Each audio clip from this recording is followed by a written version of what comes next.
नमस्कार प्यारे बच्चों, आप सभी का स्वागत है आइडियल क्लासेस में। और जैसा कि हमने कक्षा 10 के लिए विज्ञान की जो क्लासेस हैं वो शुरू की थी, और उसमें हमने सबसे पहला जो चैप्टर उठाया था वो उठाया था रासायनिक अभिक्रियाएं एवं रासायनिक समीकरण। ठीक है भाई।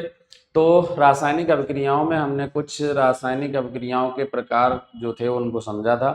तो अब उसी के आगे हम कंटिन्यू करते हैं। तो ये जो भी बच्चे इस चैनल पे नए हैं, चैनल को सब्सक्राइब करें और वीडियो की लिंक को ज़्यादा से ज़्यादा शेयर करें। जो भी आपके दोस्त हैं या आपके कोई रिश्तेदार जो उनमें से कोई स्टडी कर रहा है, रिश्तेदार मीन्स कि भाई बंधु है ना, बुआ फूफा नाना चाची जिसके भी हैं वहाँ से भी, तो जो भी क्लास 10th में या फिर 9 से लेकर 12 तक किसी भी क्लास में स्टडी कर रहे हैं उनके पास भी ये वीडियो शेयर करें। इंग्लिश मीडियम में है तो उसकी इंग्लिश मीडियम की अलग सीरीज है, हिंदी माध्यम में है तो हिंदी माध्यम के लिए अलग वीडियोस बन रहे हैं सेपरेट। ठीक है। तो हमारा जो टॉपिक था, जो चैप्टर चल रहा था वो चल रहा था रासायनिक अभिक्रियाएं। रासायनिक अभिक्रियाएं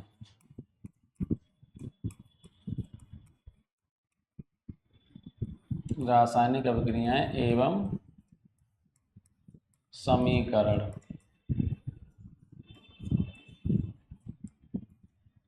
रासायनिक अभिक्रियाएं एवं समीकरण। ठीक है भाई। तो चलते हैं, सबसे पहले चलते हैं विस्थापन अभिक्रियाएं, क्योंकि हम काफ़ी हद तक जो पॉइंट थे वो कवर कर चुके थे। अब आते हैं विस्थापन अभिक्रियाओं पर।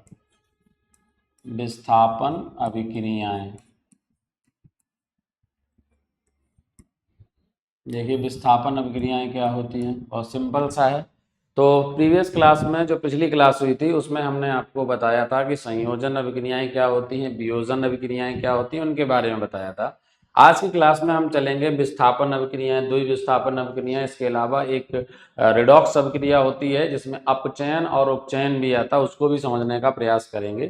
ठीक है भाई। तो सबसे पहले चलते हैं बेटा, विस्थापन अभिक्रियाएं क्या हैं। विस्थापन अभिक्रियाओं की अगर मैं बात करता हूं तो विस्थापन अभिक्रियाएं क्या हैं, ये वे अभिक्रियाएं हैं, वे अभिक्रियाएं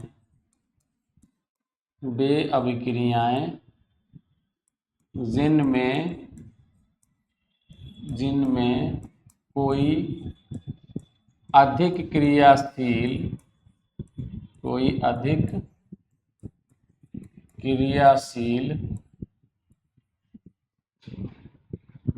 तत्व अपने से कम क्रियाशील तत्व को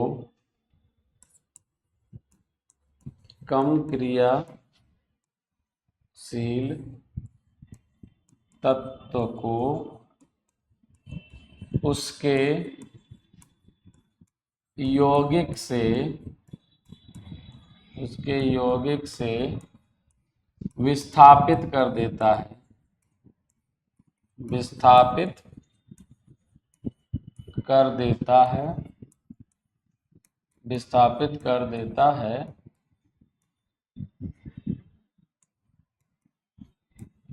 उन्हें क्या कहते हैं, विस्थापन अभिक्रियाएं कहते हैं। उन्हें विस्थापन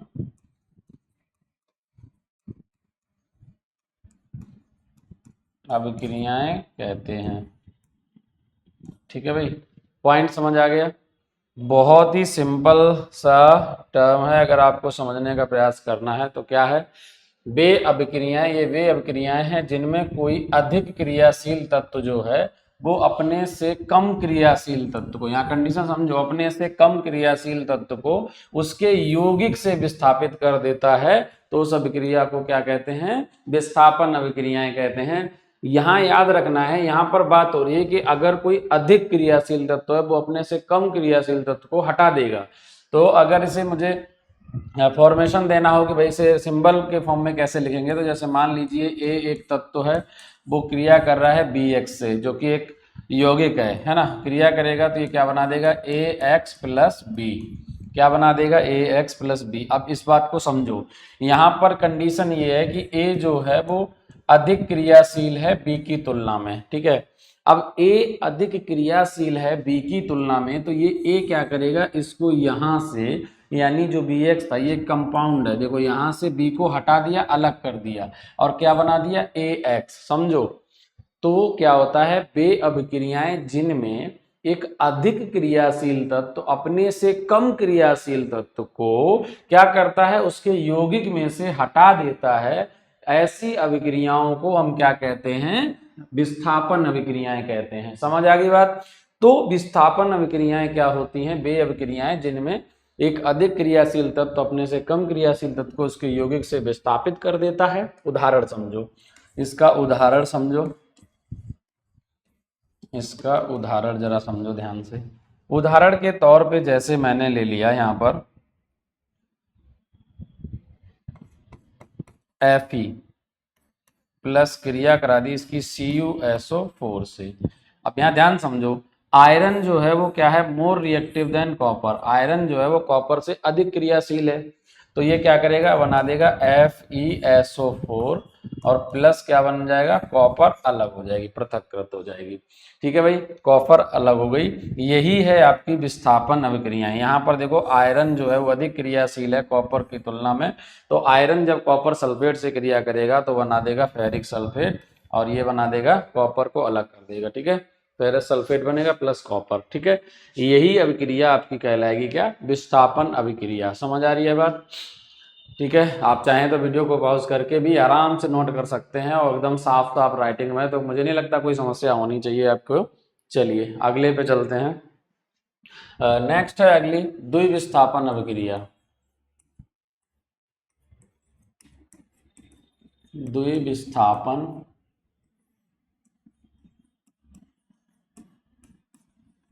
अभिक्रिया या अभिक्रियाएं। द्विविस्थापन अभिक्रियाएं क्या होती हैं, जरा समझते हैं इन्हें भी। हम पढ़ा रहे हैं आपकी कक्षा 10th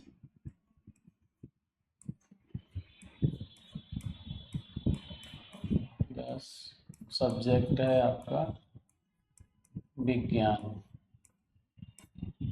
ठीक है भाई, चलिए तो हमारा टॉपिक क्या है अभी, द्विविस्थापन अभिक्रियाएं। द्विविस्थापन अभिक्रियाएं क्या होती हैं, अगला जो टॉपिक है वो द्विविस्थापन अभिक्रियाएं। ये क्या होती हैं, बे अभिक्रियाएं, बे अभिक्रियाएं जिनमें आयनों का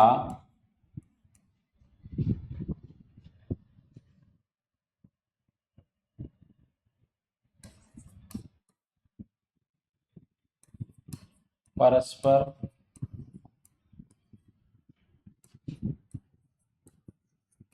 अदला बदली, अदला बदली से बढ़िया है आदान प्रदान लिख लो, एक्सचेंज होता है ना, आदान प्रदान होता है। वे अभिक्रियाएं जिनमें आयनों का आदान प्रदान होता है तो उन्हें क्या कहते हैं, द्विविस्थापन अभिक्रियाएं कहते हैं। द्विविस्थापन अभिक्रियाएं कहते हैं, द्विविस्थापन अभिक्रियाएं कहते हैं। ठीक है भाई, वे अभिक्रियाएं जिनमें क्या होता है, आयनों का आदान प्रदान होता है, जिनमें आयनों का परस्पर आदान प्रदान हो, और आयनों के आदान प्रदान से जो बनते हैं वो बनते हैं क्या, उत्पाद। यानी इसमें जो उत्पाद बनते हैं वो आयनों के आदान प्रदान से बनते हैं। ऐसी अभिक्रियाओं को हम क्या कहते हैं, द्विविस्थापन अभिक्रियाएं कहते हैं। उदाहरण के तौर पे जैसे अगर से सिंबॉलिक फॉर्म में लिखना हो तो हम कह सकते हैं AX प्लस BY। अब बनेगा नया क्या, ये A जो है वो बाई के साथ जुड़ जाएगा और B जो है वो X के साथ जुड़ जाएगा, तो ये बना देगा AY प्लस BX। तो आप देख पा रहे हैं यहाँ पर आयनों का क्या हो रहा है, आदान प्रदान हो रहा है। जरा इसमें कोई एग्जाम्पल लेते हैं, अगर हम उदाहरण द्वारा समझें तो जरा उदाहरण समझो। जैसे उदाहरण मान लीजिए आपने ले लिया BaCl2, क्रिया करा दी NaNO3 से, तो ये क्या बनाएगा, ये बनाएगा आपका BaNO3 का होल ट्वाइस और प्लस ट्वाइस Na Cl। जरा बैलेंस भी कर लेते हैं, मैंने ट्वाइस पहले ही लगा दिया क्योंकि जरूरत भी पड़ेगी उसकी। ये बन गया लो, ठीक है। तो BaNO3। अब यहाँ पर देखो ये क्या था, ये था बेटा बेरियम क्लोराइड। क्या था ये? बेरियम क्लोराइड था, ठीक। और इधर था सोडियम नाइट्रेट। यहाँ पर क्या था? यहाँ पर था सोडियम नाइट्रेट। यहाँ पर था सोडियम नाइट्रेट। और बन क्या गया यहाँ पर? यहाँ बन गया बेरियम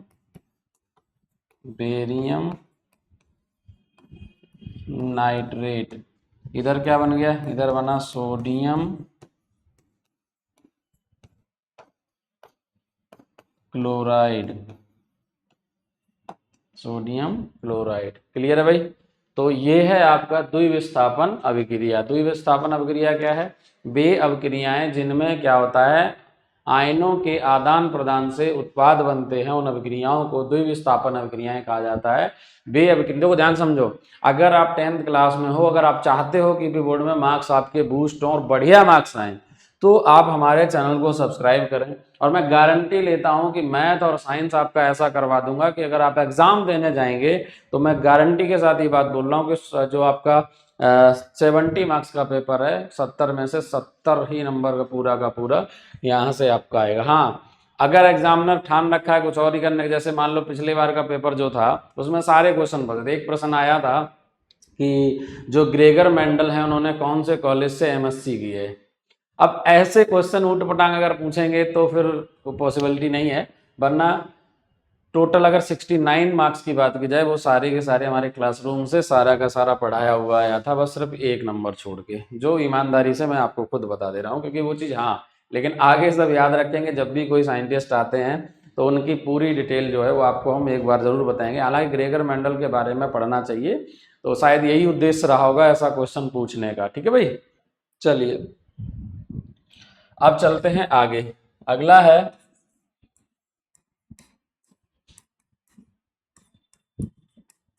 अगला हमारा जो टॉपिक है, मतलब अगली हेडिंग है, वो आप डाल लीजिए। नेक्स्ट हेडिंग, रिडॉक्स अभिक्रियाएं।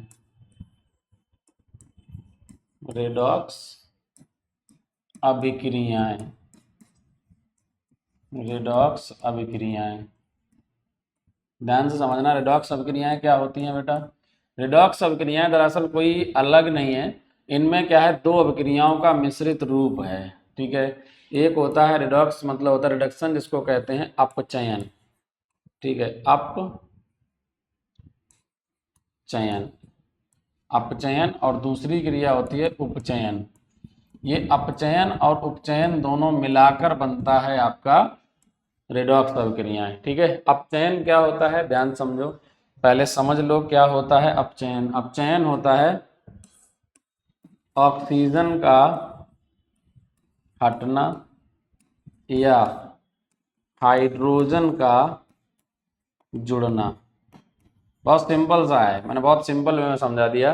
किसी भी तत्व के साथ ऑक्सीजन का जुड़ना या हाइड्रोजन का हटना कहलाता है अपचयन। इसी तरीके से अगर यहाँ देखोगे तो यहाँ होता है ऑक्सीजन का जुड़ना या हाइड्रोजन का हटना।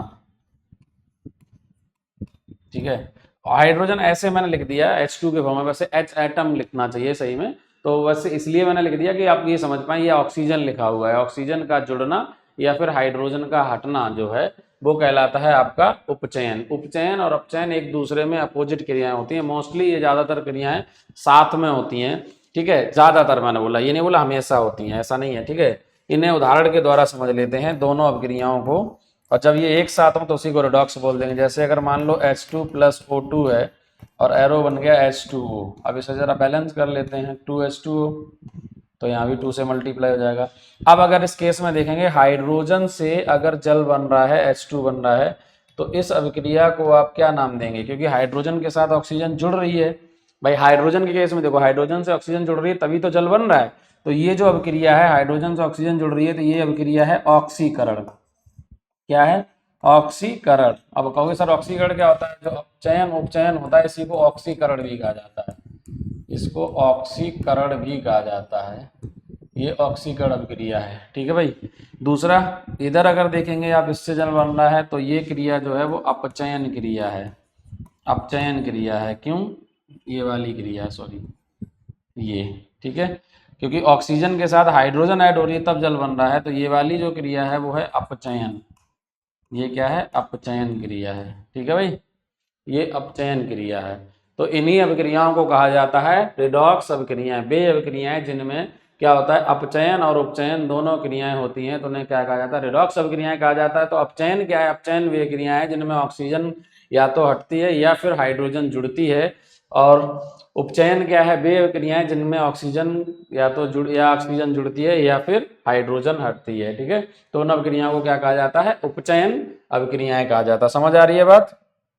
चलो अब चलते हैं आगे।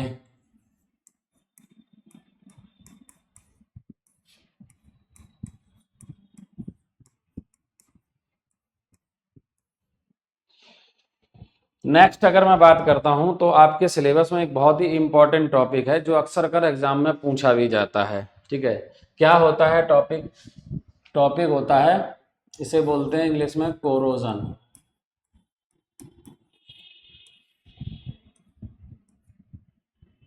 और हिंदी में कहा जाता है इसे अपक्षरण। ठीक है, क्या होता है अपक्षरण भाई? ध्यान से समझो।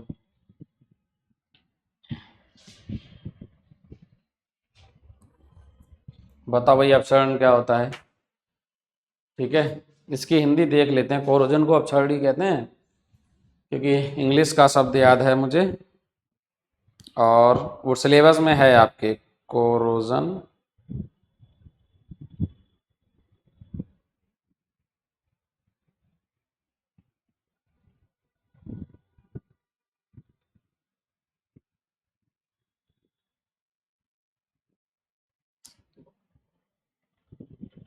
संचारण कहते हैं।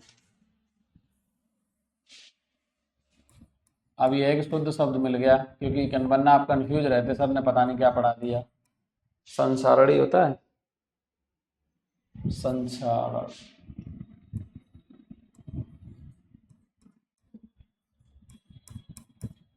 ठीक है भाई, संचारण क्या होता है? संचारण जरा समझो। वह क्रिया जिसमें जिसमें धातुएं, ठीक है, धातुएं, नमी, जल आदि की उपस्थिति में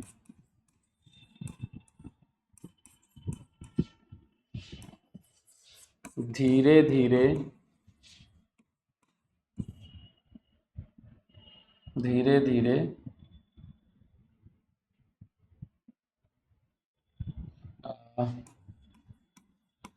अपनी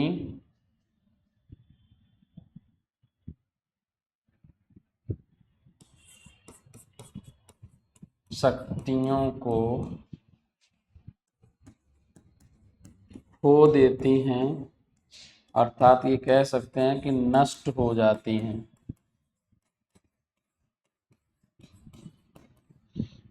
उसे संचारण कहा जाता है, या संचारण कहते हैं।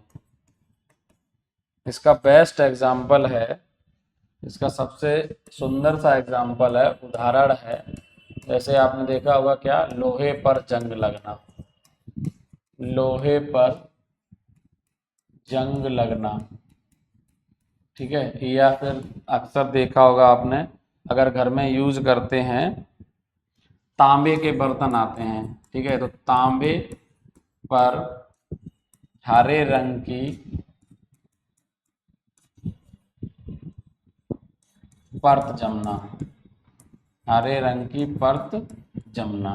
ठीक है, तो ये उदाहरण है संचारण के। क्या मतलब होता है संचारण? मतलब होता है जब वह क्रिया, ये एक प्राकृतिक क्रिया होती है, नेचुरल क्रिया होती है, वह प्राकृतिक क्रिया जिसमें क्या होता है, कोई भी धातु है वो नमी या जल या वर्षा के जल से इसकी उपस्थिति में, मतलब प्रकृति के द्वारा ही प्राकृतिक रूप से अगर कहीं पड़ी हुई है तो धीरे धीरे वो अपनी शक्तियां खो देती है, अर्थात वो उसकी जो परत है वो खत्म होती रहती है। तो इस क्रिया को संक्षारण कहा जाता है। जैसे लोहे पर जंग लगना, अगर आप कहीं लोहे को खुला छोड़ दो तो आप देखोगे उसकी परत पे ऊपर क्या होगा, रेड ब्राउन कलर की लाल भूरे रंग की परत जम जाएगी। तो जो लाल भूरे रंग की परत है लोहे पर, वो जो लोहे पर है उसे बोलते हैं लोहे पर जंग लगना, उसी को जंग कहा जाता है। वो जंग जो होती है वो होती है Fe3O4 की।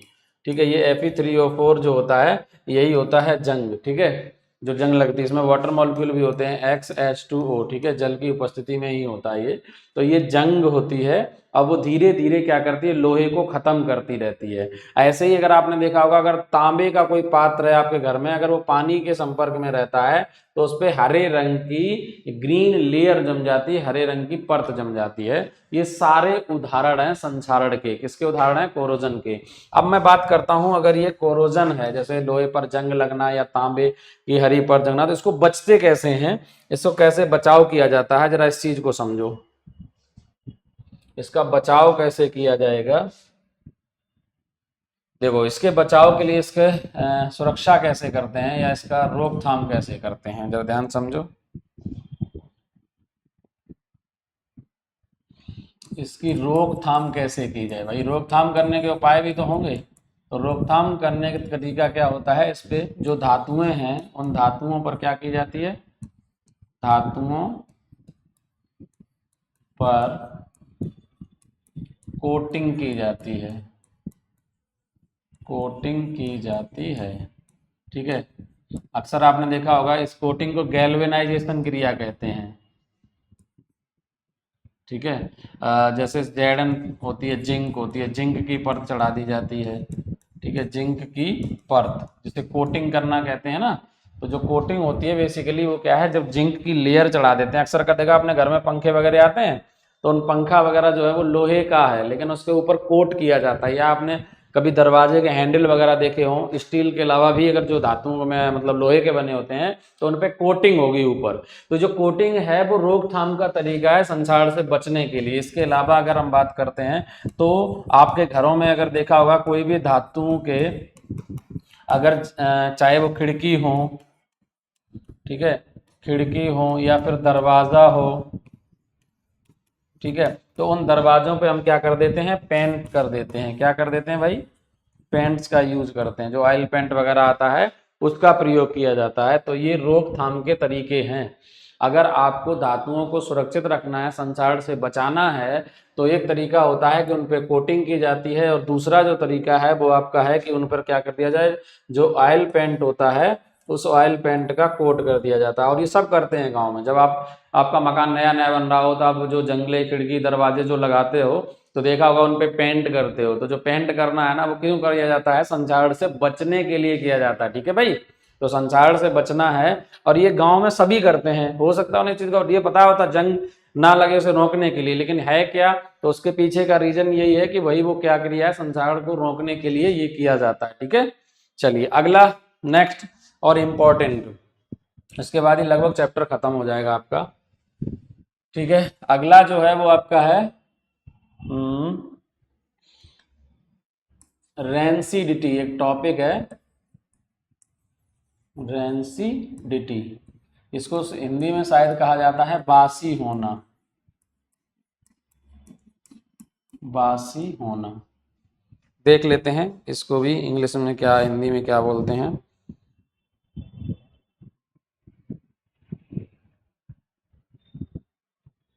बासीपन कहते हैं। ठीक है, या बासी होना, बासीपन। तो क्या होता है भाई बासीपन, जरा समझ लेते हैं इसको। ठीक है, 10th क्लास का एक टॉपिक है आपका रेंसिडिटी। ठीक है, रेंसिडिटी यानी बासीपन या बासी होना या विकृत गंधता, मतलब दुर्गंध आने लग जाती है।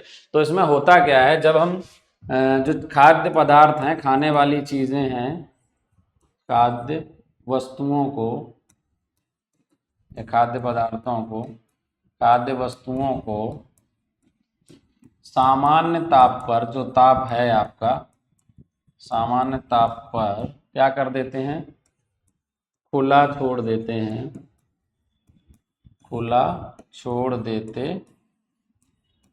हैं तो उनमें दुर्गंध आने लगती है, उनमें दुर्गंध आने लगती है। इस क्रिया को बासीपन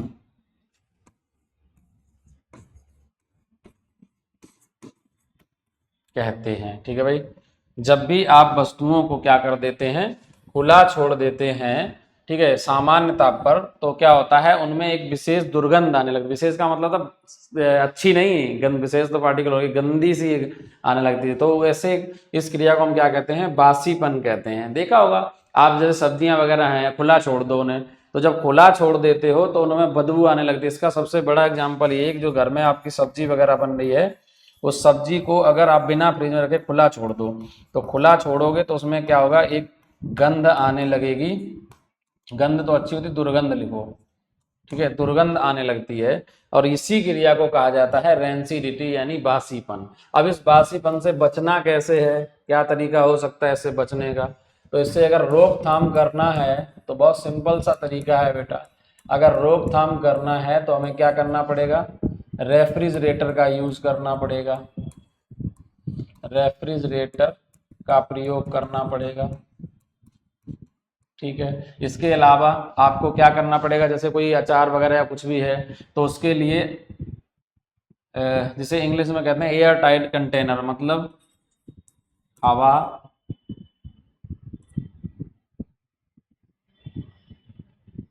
को रोकने के लिए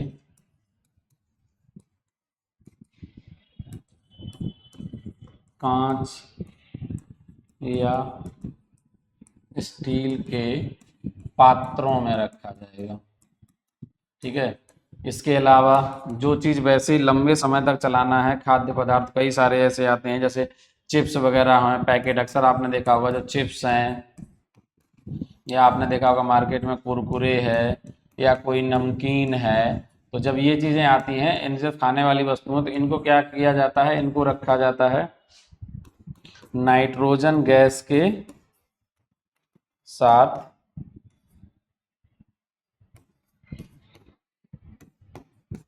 के साथ इन्हें क्या किया जाता है, पैकेट में पैक किया जाता है, के साथ पैक किया जाता है। ठीक है भाई, तो आप ये काम भी कर सकते हैं। अगर आपके घर में कोई खाने का आइटम है वैसा है लंबे समय, जैसे आपने देखा नमक पारे बना लिए, तो या तो उन्हें कंटेनर में रख दो, या टाइट कंटेनर में, अर्थात ऐसे कांच या स्टील का कोई पात्र हो जिसमें खूब टाइट करके ढक्कन लगा दो, एयर ना जा पाए, हवा जो है वो रुकनी चाहिए, वायु का प्रवेश नहीं होना चाहिए। दूसरा है क्या, अगर आपके घर में सब्जी या कोई वैसी चीज बनी है तो उसे आप फ्रीज में रख दीजिए, है ना। अब अचार को फ्रीज में मत रखना, क्योंकि नमी चली जाएगी तो अचार खराब हो जाएगा। तो अचार जो होता है उसे फ्रीज में नहीं रखा जाता है, उसे एयर टाइट कंटेनर में रखा जाता है। चिप्स वगैरह हैं, ये सब फ्रीज वाली चीजें नहीं है, नमकीन है, ये सब क्या होती हैं, ये पन्नी में, पॉलीथीन में वगैरह में पैक करके रखी जाती हैं। तो जब वो पैक होके आती हैं तो उनमें ऑलरेडी क्या होता है, या फिर नमकीन को भी आप इनमें इस कांच या स्टील वगैरह के या प्लास्टिक का कोई ढक्कन, मतलब डब्बा है, उसमें बॉक्स में पैक करके रख सकते हैं। तो ये तरीका है इनके रोकथाम के, ठीक है, कैसे रोकना है, इसके ये तरीके होते हैं। तो ये जो चैप्टर था आपका रासायनिक अभिक्रियाएं एवं रासायनिक समीकरण, तो उससे रिलेटेड जो भी पॉइंट थे वो मैंने आपको सारे बता दिए।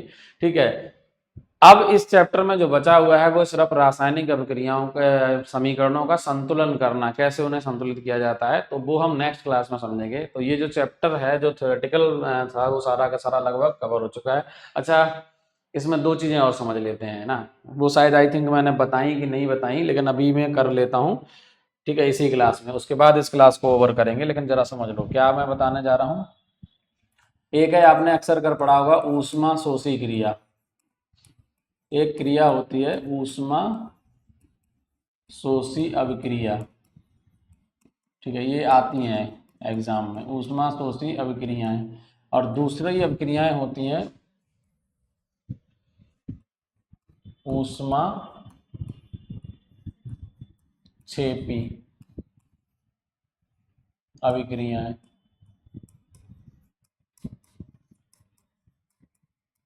ये दो अभिक्रियाएं बहुत इंपॉर्टेंट हैं, आपके एग्जाम में पूछी जा सकती हैं।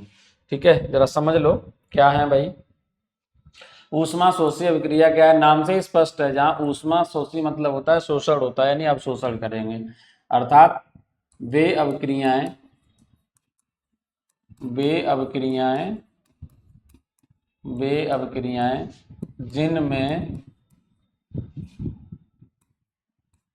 जिनमें ऊष्मा क्या होती है, अवशोषित होती है,